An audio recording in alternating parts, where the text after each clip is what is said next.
And let me get started without further delay and introduce Lauren Reed. She's going to talk about carpool karaoke EO style. I don't know exactly what that means, but we're going to find out. She lives by the life philosophy that a goal without a plan of action is just a wish. Fiercely independent and driven, Lauren Reed consistently rises to meet life's challenges, and typically with a smile on her face. Lauren is here to share what happened when a trek up Mount Kilimanjaro, the world's tallest freestanding mountain, was actually just the beginning of an unexpected and painful journey, and why 18 months later, she wouldn't change a thing. Everybody welcome Lauren Reed for me.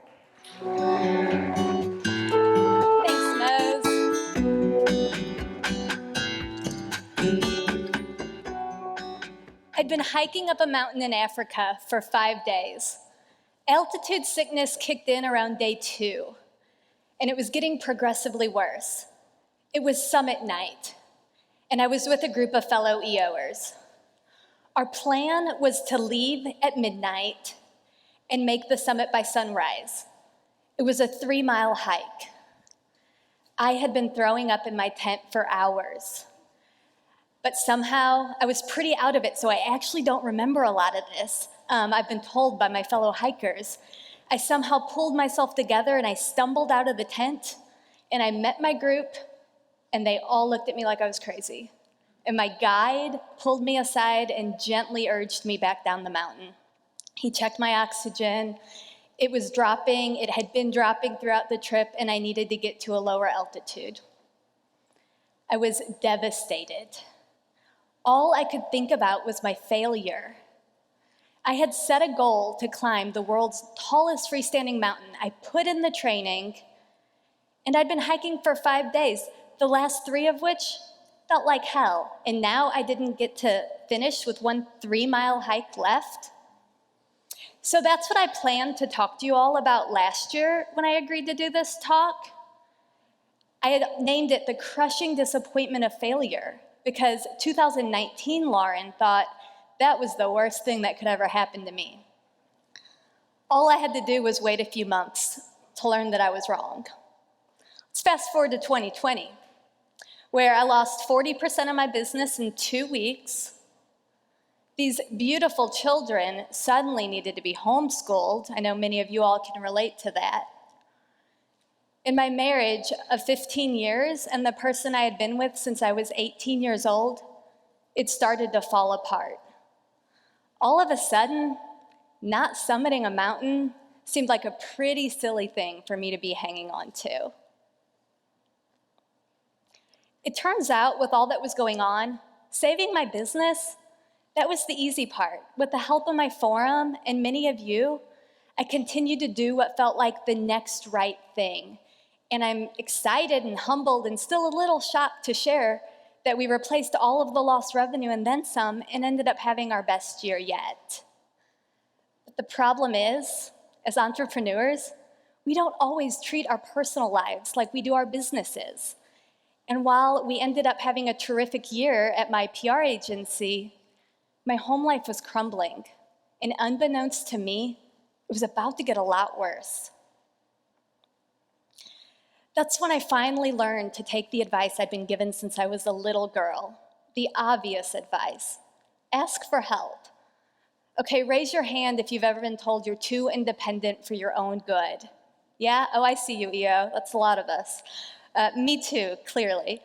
But the thing is, if I hadn't asked for help within my business, we would not have pulled through the pandemic. I asked for help from my forum, my team, my business partner, coaches, mentors. And because we asked for help, I was able to get us into a good place. But I wasn't doing the same thing in my personal life. However, the universe intervened, as it does, to give me the exact lessons I needed to finally and truly ask for help. So it started out, I found myself in my first few weeks of being a single mother, unable to walk, drive, with multiple doctors and PT appointments each week. The backstory is my husband and ex-husband, it's still weird to say, and I We decided to go on one last family ski trip. We thought it was what was best for the kids. You know, hey guys, mommy and daddy are splitting up, but please don't worry. We're still going skiing for Christmas, right? Didn't go so well. Ended up with a pretty gnarly ski accident. I tore my ACL and my meniscus. But what really hurt the most was my already broken spirit. I had big plans to ski away my divorce, y'all. And not only could I not ski, I also couldn't run. Those two things are my escape, and they were taken away from me. And what I can only assume is God's attempt to make me actually feel my grief. So I come home, I have surgery. A few days later, I have a severe reaction to medication that lands me a 3 a.m. ambulance ride and a trip back to the hospital for 5 days. Coming out of that, I was stuck in bed, and I couldn't even get out of bed without help. I finally realized what it meant to be truly vulnerable and to have to ask for help.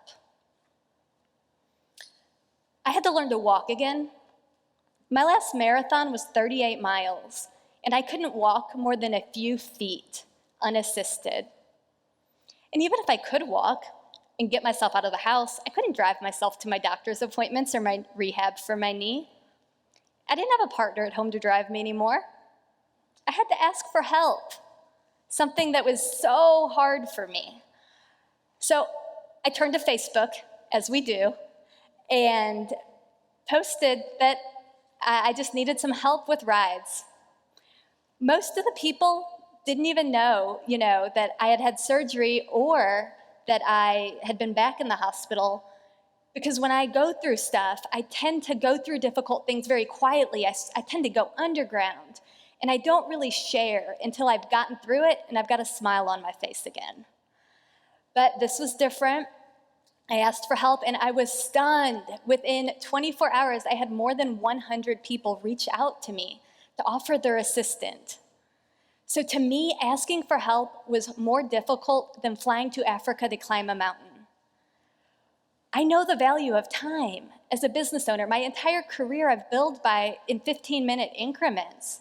So to ask someone to give up their valuable time to drive me around was really scary.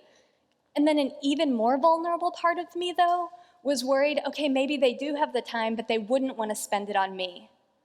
And I couldn't have been more wrong. I was stunned, and I humbly and gratefully accepted the help. And this, my friends, is where the carpool karaoke comes in.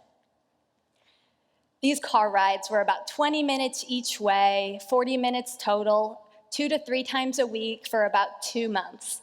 I got to hang out and reconnect with so many great people in my life, people who were taking time to be there for me. One particularly fun car ride, I had this thought. When did I stop singing in the car? As a business owner, I can't say as a business owner, I've been like this since I was 16. It's all about doing the right thing and working on my business and being productive. Y'all, I even had a meditation that was designed to be done while driving. Because if I'm gonna have to spend my time in the car traveling, I might as well be getting in my spiritual practice, right? And then lately, with everything that was going on personally and out in the world, I didn't have it in me to sing along to my favorite song.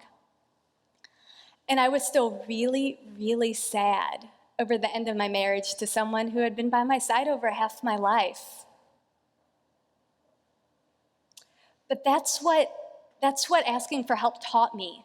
It forced me to have these carefree moments with people, uninterrupted. I wasn't a business owner to these people. I didn't have that business identity. No one asked me about my company. They wanted to know how I was. I was just this girl with a torn ACL trying to walk again so maybe I can ski and run again one day. But what asking for help taught me was how to really be in the moment and allow happiness into my life, even when it felt like everything was crumbling down around me. That's what singing in the car means to me now, right? I look at everything in such a different way. As business owners, we are so good at asking for help when it relates to our business. That's why we're in EO. We sit around a table every month in a forum and we ask each other for help. But my question to you, EO, is where else in your life could you ask for help? I think you'll be as surprised and grateful as I was at the result. And if what you need happens to be a car ride from me, get ready for some carpool karaoke. Thank you.